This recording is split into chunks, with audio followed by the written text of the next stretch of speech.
Ramiandry Sandjimi, ambassadeur teo aloha, no tolorana mari-pakasitrahana Ordre du Soleil Levant, Étoile d'or et d'argent. Tena vonanao fifidianana marina ve ny seni, ny vola vao tadiavina, ny datim-pifidianana mbola baraingo.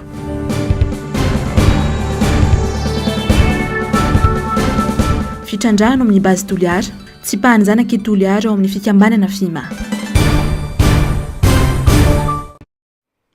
Dia mbola mikafaliana trano no iarabako anao amin'ny fitakarivan'ny zoma fahatelo ny volana febroary ny taona 2024 ity.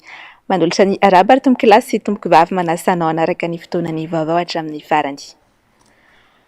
Araka ny efa narahantsika tao anatin'ny lohatenim-baovao teo ary dia notolorana ny mari-pakasitrahana Ordre du Soleil Levant, Étoile d'or et d'argent avy amin'ny gouvernemanta japonais tesy amin'ny maso fivoan'ny Japon ivantry androany i Ramiandry Sandjimi, ambassadeur-ny Madagasikara tany Japon teo aloha tamin'ny taona 2024.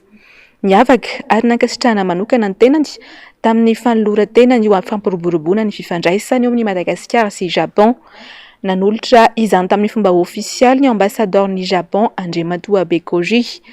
Nahazo ny fanasana manokana natrika izany ihany koa ny filoha teo aloha Marika Ravalomanana. Andy Miaradina sy Manora Ndriamalala.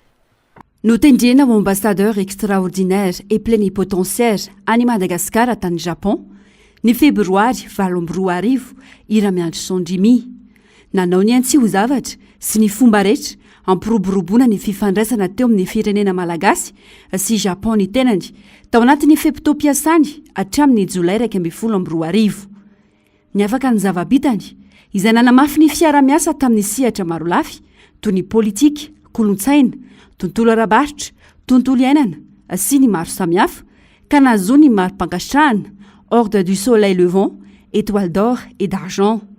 En raison de ses compétences dans le domaine des affaires et de son expérience internationale, il a été nommé ambassadeur plénipotentiaire de Madagascar au Japon sous la politique d'ouverture économique du président de la République de l'époque, M.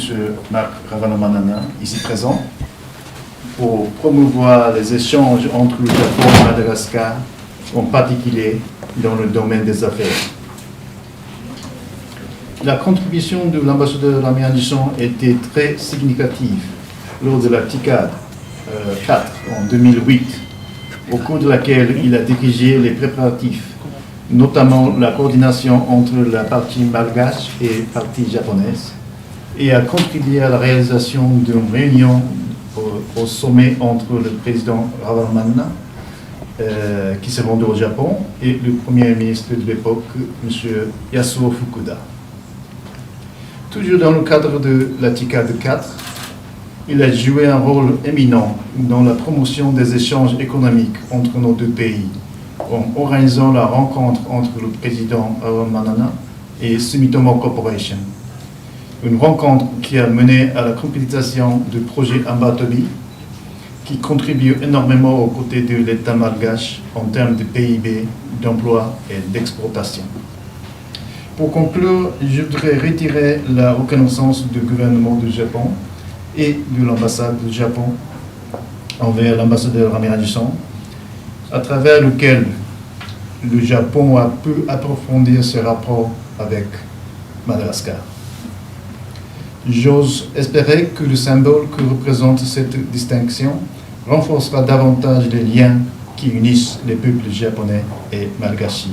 Noporifon'ny tamin'ny fahaiza-manaony ny fitohizan'ny asa mipaka mivantana amin'ny fiainam-bahoaka tamin'ny alalan'ny tetika asa maro ny arahan'ny asa tamin'ny fanjakana japonais. Ao anatin'izany asa zany azo tsahivina ny TICAD 4 izay nandrasan'ny Madagasikara anjara mavitrika, nisy ny tetika asa maromaro tao anatin'izany andala piketrehana raha zay ny azo ilazana azy.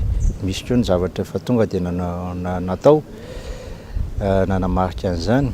Eo ihany koa ny fandraisan'ny anjaran'ny Sumitomo tao anatin'ny projet Ambatovy. Amin'izao fotoana amin'izany izy mbola atao hoe minoritaire ihany tao anatin'le actionnariat-ny Ambatovy fa zao moa zany dia efa majoritaire zareo. ka zany dia zava-dehibe ho atsika malagasy satria misy zany ny fampiasam-bola, misy ny asa eto mampiomby ny toe-karena. Pirahalahy mianaly i Madagasikara sy Japon nisongadina izany tamin'ny fepto mpitondra ny filoha Marc Ravalomanana ary mbola namafisany japonais ny fiara-miasana amin'izao no ireo ezaka sy zava-bita tsara tamin'izany. Hitanao le projet Sumotomo izay anisan'ny lehibe indrindra eto Madagasikara izay nisoniavina tamin'ny fotoana ary zany no tonga ny ambassadeur antsika Jimmy Miandrosoa nazo le décoration fakasitrahany zany filazana azy tena afa-po zareo nety tsara ny fiara-miasa dia mitondra asa lehibe ho an'ny manodidina sy ny tontolo iainana le asa misy ho any Ambatovia. Ty teny zany hoe tsara be ny fiara-miasa fa ny amin'izao fotoana izao tsy fantatra ny zava-misy fa dia rahantsika mahita ny zavatra misy sady manantena fa tena anao zay azo atao zareo mba ampivelatra zany fiara-miasa zany satria japonais nge fa lasa lavitra be indrindra amin'ny fambolena vary, ny agriculture, ny infrastructure dia zay lela zay ndraiky hoe indrindrindrindra amin'ny fitalovana ny environnement be da be zao ny za miresaka koa be da be ny malagasy miteny japonais dita tsara ny fandrosan'ny asa dia tena faly no tanterahina androany teny amin'ny masivon'ny Japon eto Madagasikara tetsy ivandry ny lanonana fanomezana mari-pankasitrahana ho an'ny tsy ambassadeur teo aloha ity.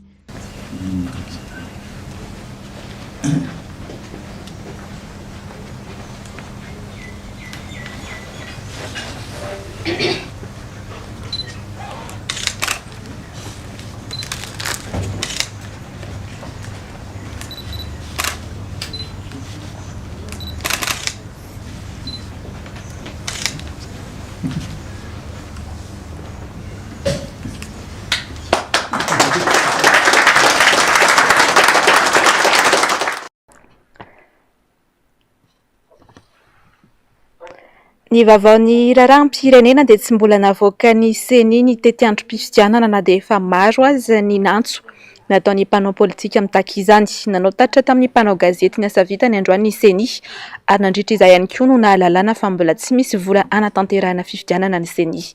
Asinandriamalala sy Tokiramarla.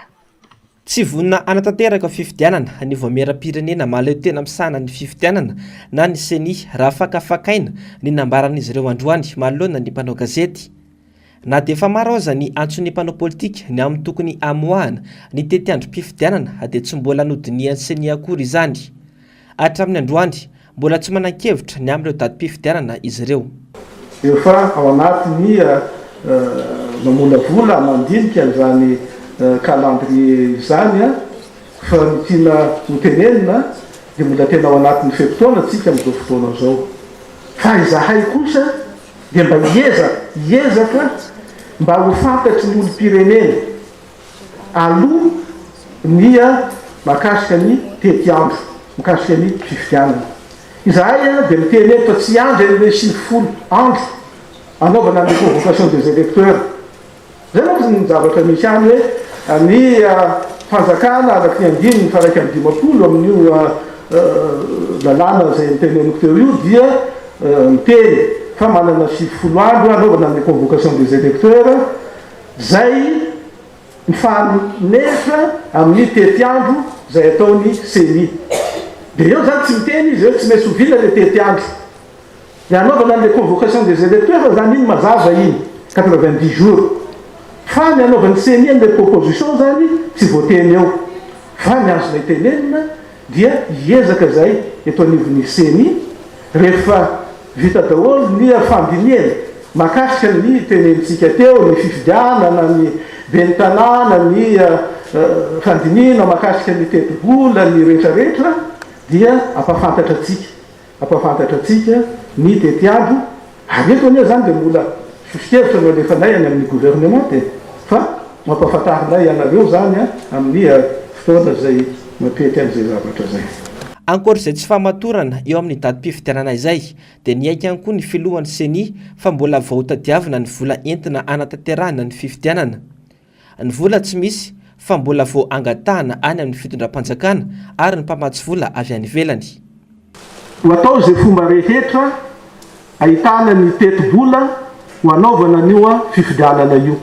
resaka tetibola moa zany no atao eto dia mazava ho azy satria ny seny tsy hoe manana tetibola fa tsy maintsy mifampiresaka izy amin'ny fitondram-panjakana sy ny zay piraimonantoka zay vonona andray anjara amin'izany famasina ny fifidianana zany. Fa zahay dia mbola miteny aminareo koa fa tsy maintsy ho isy ary ho hita ny tetibola anaovana ny fifidianana ary tsy mivilivily amin'ny resaka an'izany fa tsy maintsy ho hita zay anaovantsika ny fifidianana amin'ity taona 2024 ty. Mbola teny atendromolotra iaina aloha izany ifampanantenany ny filoha seny izany. Atreto dia mbola misy tery ny ahatanterahany fifidianana eto Madagasikara amin'ny ity taona ity. Fampanantenana pokaty aloha ary tsy mbola azo tsapahitanana ny ezaky ny seny ny amin'ny irisoana amin'ny fifidianana fa resaka ambola tabatra ny petsaka atreto. Pejiny politika izay atrany dia zararaha mitsangana sisan'ny fitondrana ankehitriny. Maro loatra ny fambaro manamarina ny tsy fahaiza-mitantana hoy ny fandaharana miara-manonja androany. Hiavitra Sondraibe sy Mathieu Prince no mamintona amintsika ny fandaharana sy ireo teboka nisongadina tao anatin'ny fandaharana miara-manonja tamin'ity androany ity. Tsy mena mivadika amin'ny teny lazainy ary milalao fiainam-bahoaka ny fitondrana tarehany Rajoelina hoy ny nambaran'ny solombavambahoaka voafidy etsy amin'ny boribory-tany fahenina. Olona tsy manana traikefa sy fahaiza mitondra ka lasa miteniteny foana imasom-bahoaka ho hiatrana nambarany ity solombavambahoaka ity raha nitondra ny heviny mikasika ny filazana fa ajanona ny fanaovana titikasa. Mila petraka ny fahaiza mitantana sy ny tanitantalana mba hisian'ny tena fampandrosoana hipakany amin'ny vilany-bahoaka. Dia tonga saina amin'izay eo hoe dia namboamboarina indray ny communication le fomba fiteny io rehefa mitondra ianao avadivadiky impito ny lela mandinika anao rehefa hitondra mamakafaka zay anao vao maneho hevitra zay anao vao manao action zany fa tsy tampo anao fanjakana ange hoan'ny hoentana fa tsy association na ONG na tokantrano hoe ka zay tianao ataonao hoe raim-pianakaviana anao dia sy tiana ataonao mivadinao na zanakao na mpiasanao ao an-trano hoe rehefa fanjakana zany hoentana misy administration ary misy lalàna mifehana zany atao hoe fanjakana administration publique zany. Zay ke no angatahanay amin'ity ny nangatahantsika hoe état de droit no tokony hipetraka eto Madagasikara bonne gouvernance. Tsy manana ny mahizy azy intsony ny gouvernemanta mijoro amin'izao fotoana izao. Tsy mahavita ny asan'ireo mpanatanteraka ka rariny loatra raha nisy ireny fitsipaham-pitokisana na motion de censure izay nahitana ny solombavambahoaka ny maro anisa ireny. Na tsy nandaitra azy zany dia hita fa tsy manana ny ajany eo mason'ireo solombavambahoaka intsony ny gouvernemanta tarihany Christian hoy ny mpandritra nasionaly ny antoko FLN. Tsy tonga ho azy daholo ny zavatra rehetrarehetra niseho tamin'ny ity 2023 ty. Anisan'izany ny hoe milaza ny 105 député fa tsy atokisana intsony ny prime ministre, tsy atokisana intsony ny gouvernemanta. Zany hoe ny légitimité an'ilay gouvernemanta efa tsy ohatsony, efa tsy atokisany, mbola manana mba légal izy fa efa suspendu zany rehefa ohatra ka ilay 105 député nametraka an'ilay motion de censure, firosoana motion de censure. Na tsy nitanterana na nitanterana le motion de censure ninona ho tenenina dia député efa tsy matoky ny gouvernement Tsay Christian no misy eto Madagasikara sy hodonantsika zao. Tsy mifampatoky reo fa miasa apetsaram-belatsia fotsiny.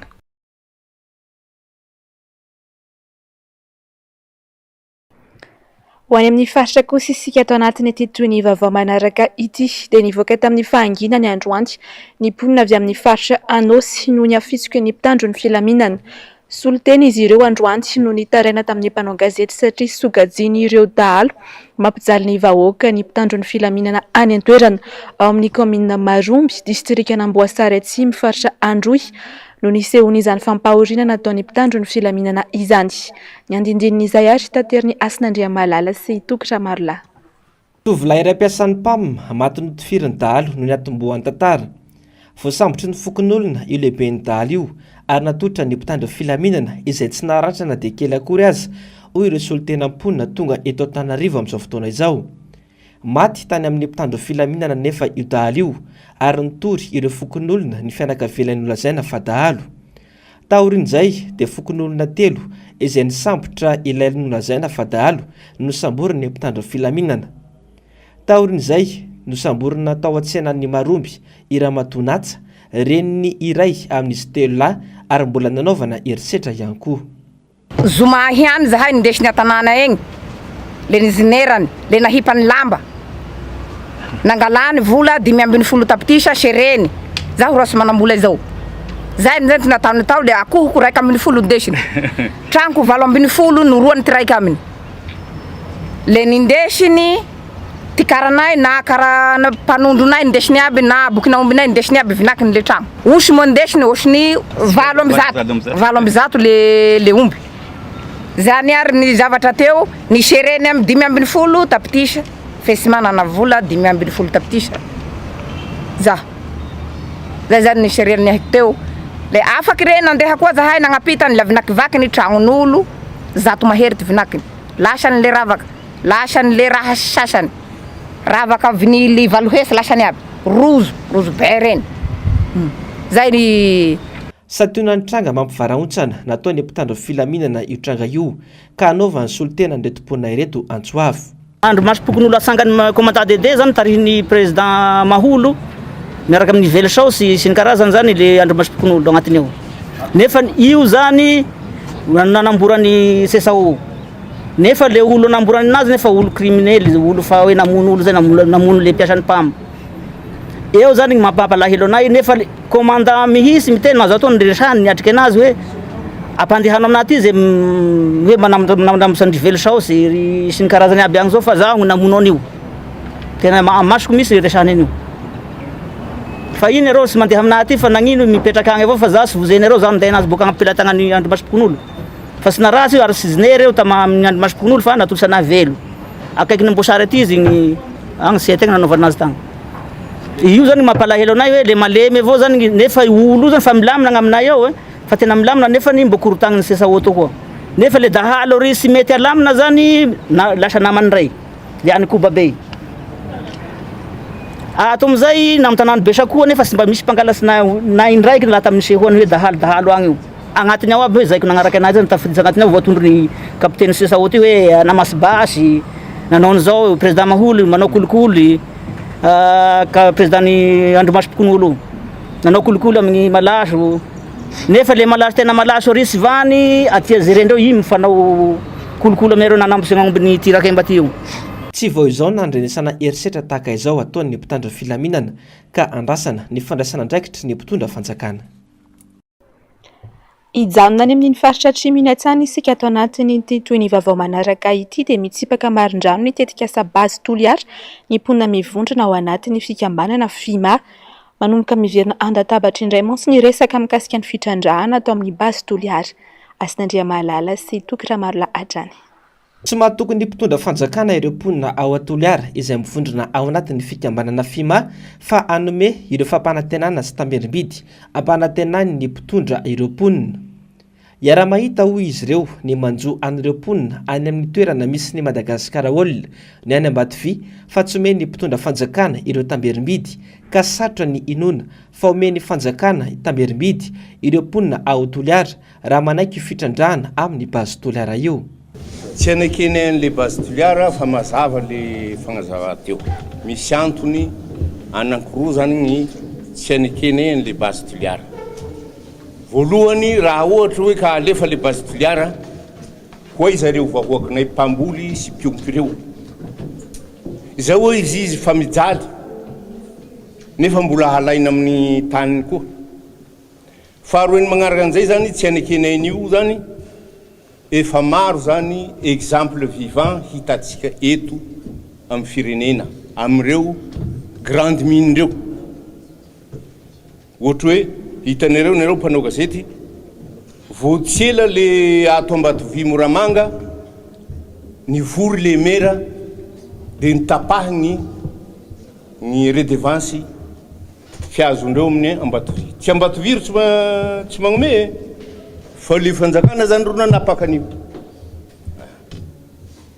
Jerentsika koa zany le merina Ankondromena sy merina Soaloky. Ankondromena io zany ao zany misy an'io Madagasikara oely io nefa merina Nkondromaina tsy misy raha azony na ankaikiny eo io rehe de mampitahotra reo agny fa hajanonay ho izy le Madagasikara oely rehefa tsisy zavatra ho azonay amin'io satria zahay tompony sahala am'izay de base toliara ve raha mitranga ka hiala an'izay tsy ho zay avao koa nikahy tranga dikan'izay tsy hisy tombotsoany vahoaky agny toliara tsy hisy tombotsoany vahoaky malagasy raha mbola izao zany ny zava-misy arak'izany dia mitsipaka marin-drano ity tetikasa fitrandrana io ireo mponina ao anatin'ny fikambanana FIMA nambaran'izy ireo mantsy fa misy ampahan'olona omen'ny mpitondra fanjakana sy bazy toliara vola ka manaiky ity tetikasa ity bazy ka magnety fantany io ny magnety fantany tsy raha sitrapony fa miavola dia magnety fa tsy sitrapony io fa miavola ka magnety ka zahay tsy haneky an'io ka ifandona raha ihany ka zay sa nambarana aminareo mpitondra io fa ajanonareo bazy io fa ifamono raha ihany nomboka tamin'ity volana janoary ity dia hita fa manomboka mihetsika indray ny fikasana hitrandraka ao anatin'ny bazin'ny toliara ary hita fa maro ireo ny mpanjakana no midina any an-toerana mihitsy mandresy lahatra ireo mponina any an-toerana Iverina eto Antananarivo isika ato anatin'ity toy ny vava manaraka ity dia voafahan'ny ampahany aloha izany tsy ny olona ny famatsiana rano eny amin'ny trano fonenan'ny mpianatra ankatsy voalohany sy faharoa raha ny fifampiresahana nataon'izy ireo niaraka tamin'ny tompon'andraikitra androany efa nivoaka ny tetibidiny asa famatsiana fantson-drano vaovao eny an-toerana saingy ny vola anatanterahina ny asa ny mbola olana ka nomezan'ny mpianatra 3 andro avy tany asa iamafy ny fitakiana raha tsy misy asa vitatra amin'ny alatsinainy Andmiaratina Manorandre Malala. Efa nivoaka ny tetibidy amatsiana fatson-drano vaovao eny amin'ny trano fonenan'ny mpianatra cité ankatso voalohany sy faharoa saingy ny vola natanterahany mbola andrasana ny votra izany nandritra ny fifampiresahana teo amin'ny tokotelo ny croix ny dirama sy ny mpianatra androany efa betsaka ny fampanantenana tsy mahatoky intsony ny mpianatra amin'ny fahamaroany kobakambava ka nanao firaketana antsoratra ho mariky ny fifanekena teo amin'ny telotonta manome fotoana hatramin'ny alady izao ny mpianatra amerenana ny rano eny amin'ny toerana misy azy ireo mba hisian'ny mangarahara sy ho porofo ny finiavany hamahany olana ao anatin'ny fotoana fohy avy amin'ny tompon'anjaikitra isatsokajiny ary koa mba ho antoko ny fampirosoana farak'izay haingana ny asa manao izao fifanekena manaraka izao ny jirama ny croix ny mpianatra rehetra Zoma 3 février 2023 voalohany raha vatany vao azo ilay tetibola sy ny famatsiam-bola dia mametsaka fepitoana 3 andro ny mpianatra mba hanatanterahana ny asa fanamboarana rehetra hahazoana fantson-drano vaovao rehefa nivakina ity taratasy firaketana antsoratra ity ny fanekena natao dia manaiky ary manao sonia manaraka eto ambany ny jirama ny croix solontenan'ny mpianatra nafana ny ady hevitra sy ny fifandresen-dahatra ka naharitra minitra maromaro teo izany mazava ny any mpianatra tsy misy andrasandraso fa rano mandeha no ilaina efa manomboka amin'ny compte zao zay ny ankizy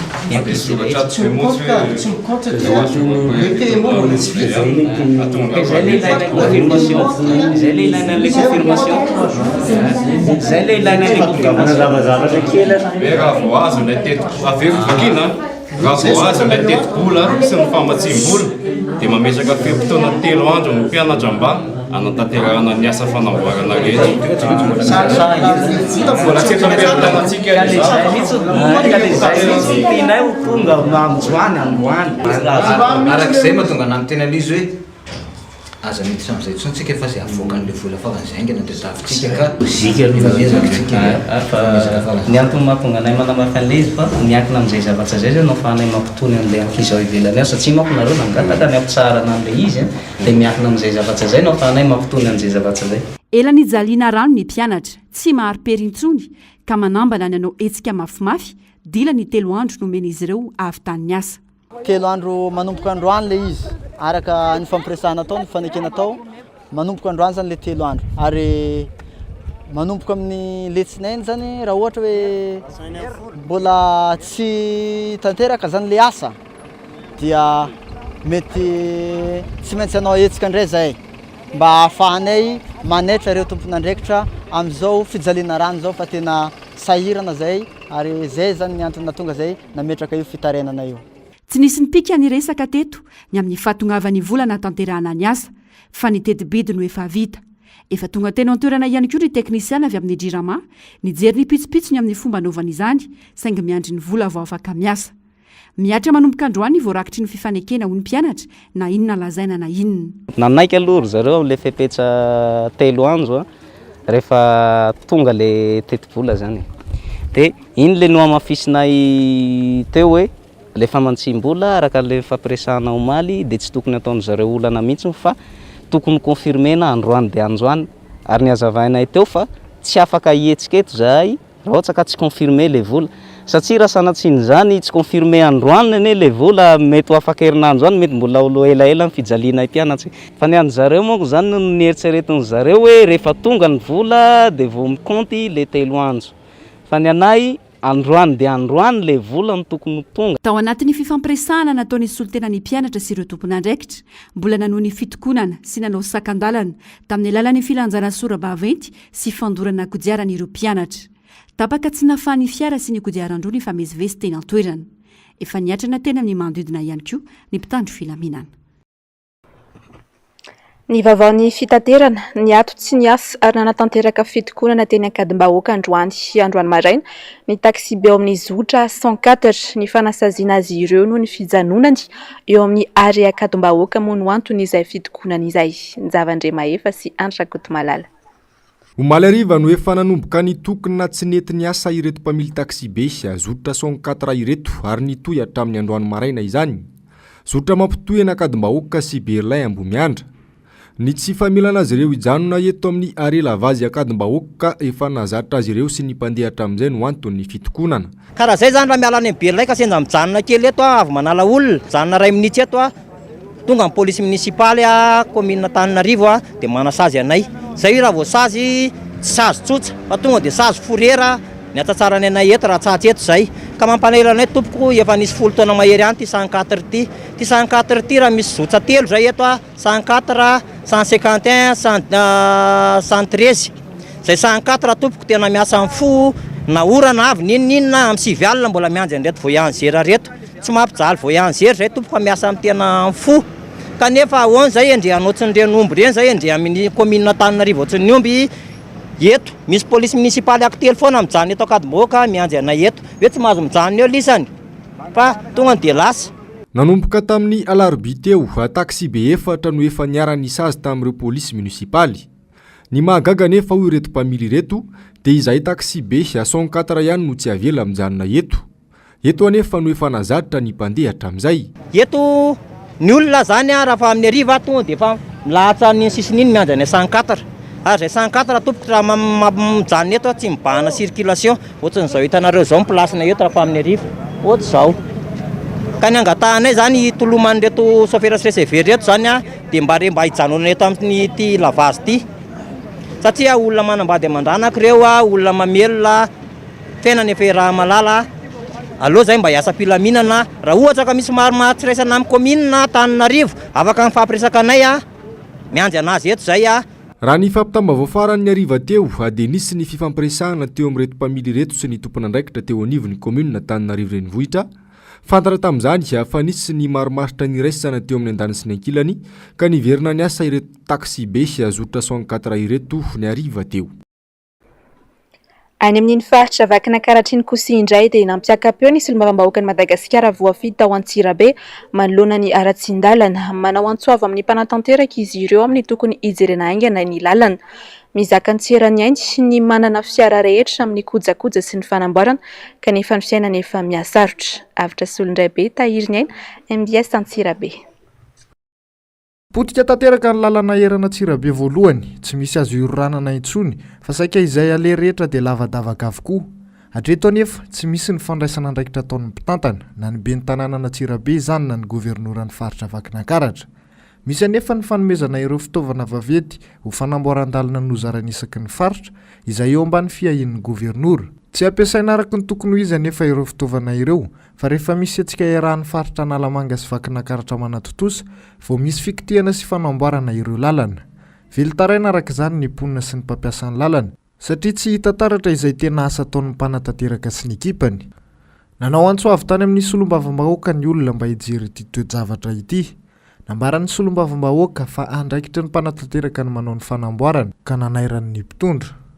Tsy mijery mihitsy aloha tonga dia vitinina hoe tsy mijery ny tanàna Antsirabe ny mpitantana eto satria tadidio tsara fa mahamenatra olona na zavatra misy teto satria tadidio tany amin'ny telo amby folo taona lasa tsy ohatr'izao ny tanàna.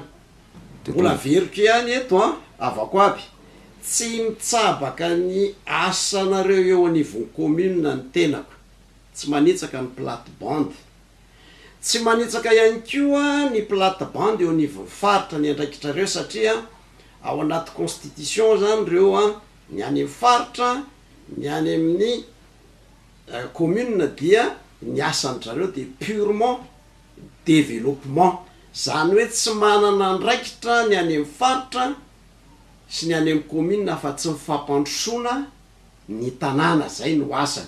Tsy afaka mitsabaka anaiza anaiza. Manoloana izany dia tsy nijery fotsiny solombavambahoaka fa andray ny andraikitra tandrify azy.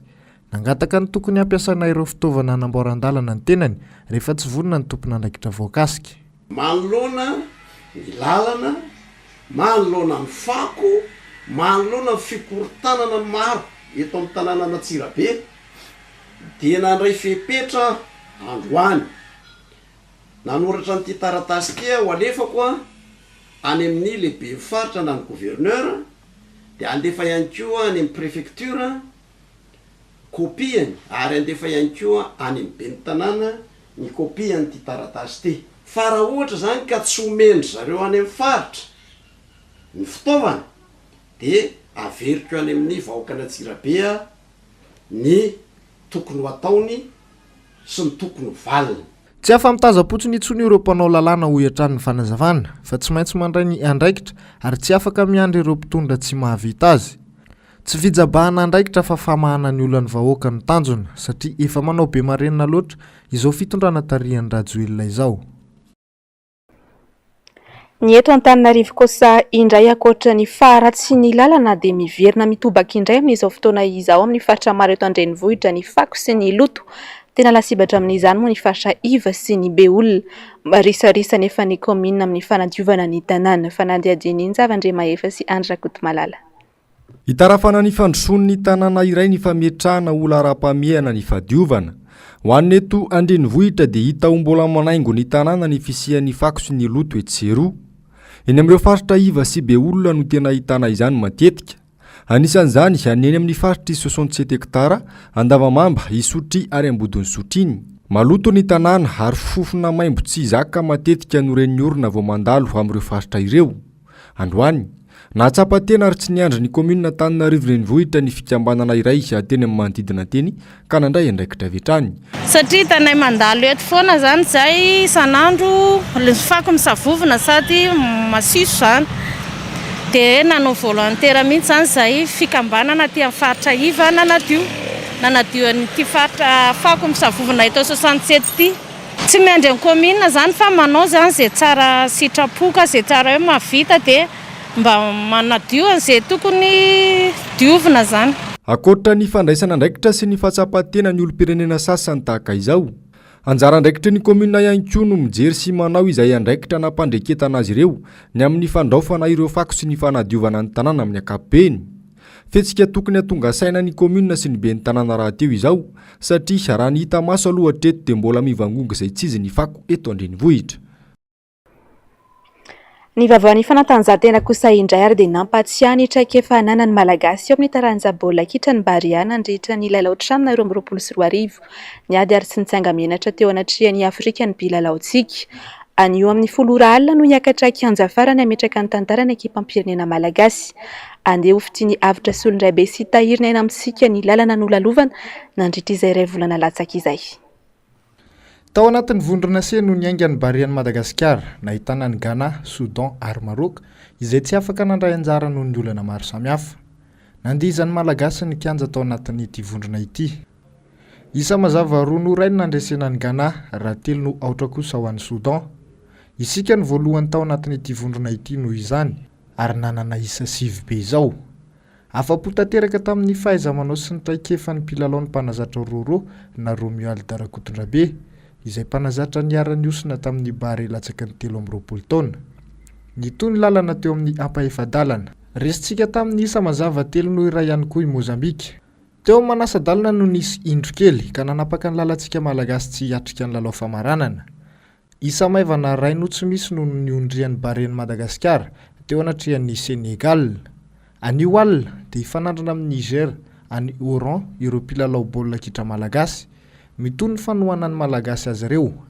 Afa-po ary velom-pisaorana ny malagasy iray manontolo. Isy ihany koa ny fitsenana ireo ekipa ireo ny alahady ho avy izao etsy amin'ny seranam-piaramanidina Ivato. Toy ny mazatra dia isy ny fitantarana mivantana izay ho arahinao amin'ny onjam-peon'ny MBS 5.4 FM hatramin'ny farany alefa Barea. Eo amin'ny maresaka iraisam-pirenena dia maneho ny fitiavan-tanindrazany ny mponina ao antsinana ny Ukraine manoloana ny fanafisiana ataon'i Moscou mijoro ary tsy mety miala eo an-toerana ireo olon-tsotra na efa mihamafaiza izay fanafisiana izay. Mirailo ary manohana ao an-damosiny Ukraine hatrany any koa ny tandrefana anoherana izao ady atao izao. Avitra Solondrabe sy Tahirinena. Mizizy tsy mety miala ao Bakhmut any antsinanan'ny Ukraine ireo mponina sisa tavela na eo aza ny fanafihan'ny miaramila Rosianina any an-toerana. Ambony hatrany ny herim-pon'ireo vahoaka Ukrainiana miatrika izao ady izao. Efa volana maromaro ny nanafihan'ny Moscou io tanàna io fa mbola tsy resy ireo tafika Ukrainiana hatramin'ny androany. Manatombo hatrany ny tanàna efa voafihan'ny tafika Rosianina na hatrany atsimo ka hatrany avaratra nandritra izay ady izay. Tsy mitsahatra ireo tandrefana manohana ny Kiev ara-pitovam-piadiana. Tanjona ny anoherana ny fanafihana miatra amin'izy ireo ary anafahana ny geja ataon'i Vladimir Poutine ka any amin'ny faritra Kherson no mandeha ny fanazarantena amin'izao fotoana izao. Mifandrinan-dalana amin'izay, i Kiev no mampiatrano ny fihaonana tampony miaraka amin'ny vondrona Europeanina hatramin'ny omaly alakamisy. Kiev dia miankina betsaka amin'ny fanohanan'ny Europa sy États-Unis amin'ny lafin'ny fanampiana ara-tsosialy, ara-tafika sy ara-pitaovam-piadiana hatramin'ny nanombohan'ny ity ady ity. Tahaka ny mahazatra moa dia ny maresaka iraisam-pirenena hatrany no manakatona am-pejin'ny fampahalalam-baovao tsika. Tapitra araka izany ny fampahalalam-baovao tamin'ity androany ity. Fa ireto kosa ny fandaharam-potoana ho arahanao rehefa avy eo ary ny fampahalalam-baovao, ny fandaharana ahoana marina, ny fandaharana Global News. Aorian'izay kosa no anarahantsika ny série Glee saison 6 épisode 3 sy 4. Aorian'ny Glee no anarahantsika ny horonan-tsary Miss Peregrine et les enfants. Ny tena kosa dia mametraka ny veloma mandrapitafa ho amin'ny rahampisy indray tompoko.